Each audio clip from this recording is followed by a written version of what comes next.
Hello students, இப்போ நம்ம இதில் பார்க்க போகிறது 6ஆம் வகுப்பு கணிதம் 3ஆம் பருவம் 2வது பாடம் பார்த்திங்கன்னா முழுக்கள். ஃபஸ்ட்டு இதில் பாருங்கள், ஒரு எண்ணின் எதிர் என்னென்னு தெரிஞ்சுக்கோங்க. அதுக்கப்புறம் நம்ம எடுத்துக்காட்டில் பார்க்கலாம். பாருங்கள், ஒரு எண்ணின் எதிர் எண்ணா 2 எண்களானது ஒரு எண்கோட்டில் 0லிருந்து சம தொலைவிலும் ஆனால் எதிரெதிர் திசையிலும் அமைந்தால் ஒன்றுக்கொன்று எதிரெண் எனப்படும்னு சொல்கிறாங்க. புரிஞ்சுதுங்களா? இந்த பாயிண்ட் அதுக்கு எடுத்துக்காட்டு பாருங்கள். 6 வலது பக்க எண், அதே இடது பக்கத்தில் கழித்தல் 6ன்னு வரும். அப்போ 6 மற்றும் கழித்தல் 6 ஒன்றுக்கொன்று எதிரெண் ஆகும்.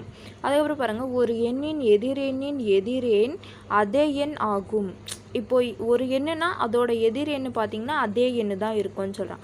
அதான் பாருங்கள், கழித்தல் 5க்கு பாருங்கள் கூட்டல் 5ன்னு வரும் ஆன்சர். புரிஞ்சுதுங்களா? அதான் சொல்கிறாங்க. அதுக்கப்புறம் பாருங்கள், மிகை முழுவின் எதிரெண் குறை முழுவாகும்.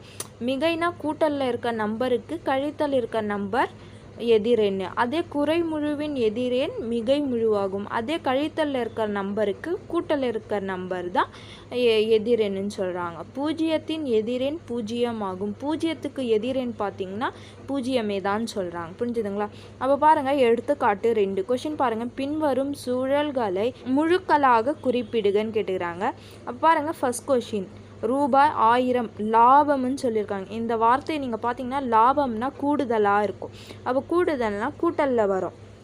அப்போது லாபம் பார்த்தீங்கன்னா கூடுதலுங்களா, அப்போ கூட்டலில் வரும். அப்போது இதுக்கு ஆன்சர் எப்படி எழுதலைன்னா, லாபம் என்பது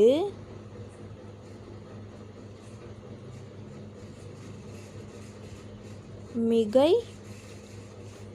மிகை ஆதலால் ரூபாய் 1000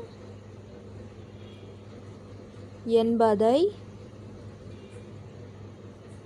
ரூபாய் கூட்டல் 1000 என குறிப்பிடலாம்.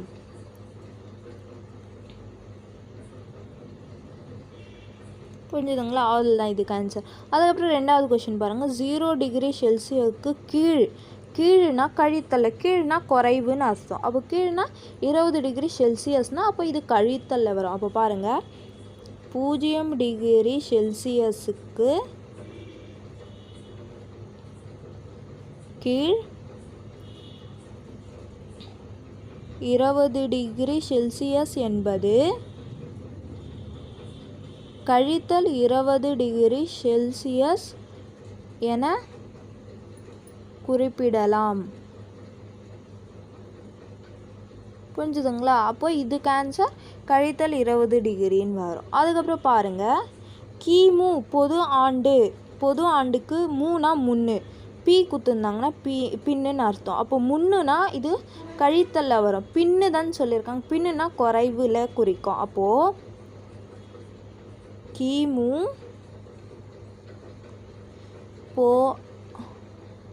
போ ஆண்டுக்கு முன்னா இது ஃபுல் ஃபார்ம் பார்த்திங்கன்னா பொது ஆண்டுக்கு முன்னுனா முன்னாடியே குறிக்கிறதுனால இது கழித்தலில் வரும். அப்போ உள்ள ஓர் ஆண்டை குறை எண்ணாகவும்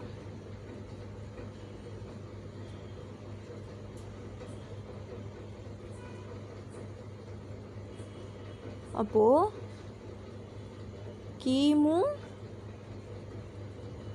போ ஆண்டுக்கு முன் பார்த்திங்கன்னா இதனை 1990 என்பதை,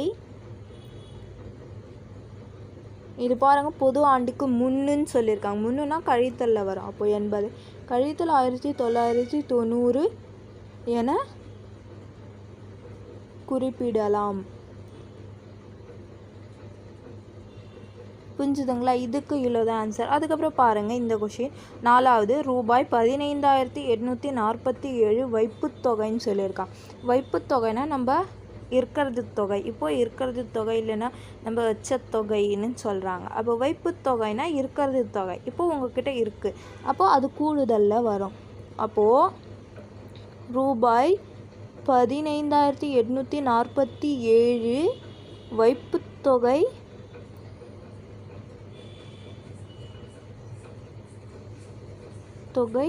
என்பது ரூபாய் கூடுதல் 15,847 என குறிப்பிடலாம். புரிஞ்சுதுங்களா? இதுக்கு அவ்வளோதான் ஆன்சர். அதுக்கப்புறம் பாருங்கள், இயல்பான எடையை விட 10 கிலோகிராம் குறைவு. அப்போ இங்கே குறைவுன்னு சொல்லியிருக்காங்களா, குறைவு சொல்லியிருக்கிறதுனால இது கழித்தல்ல வரும். அப்போது இங்கே பாருங்கள், இயல்பான எடையை விட 10 கிலோகிராம் குறைவு என்பதை கழித்தல் 10 கிலோகிராம் என குறிப்பிடலாம். புரிஞ்சுதுங்களா? அவ்வளோதான். இதுக்கு எடுத்துக்காட்டில் இருக்கிறது 5 செம்முக்கு இந்த மாதிரி தான் நம்ம போடணும். புரிஞ்சுதுங்களா? அவ்வளோதான் ஆன்சர்.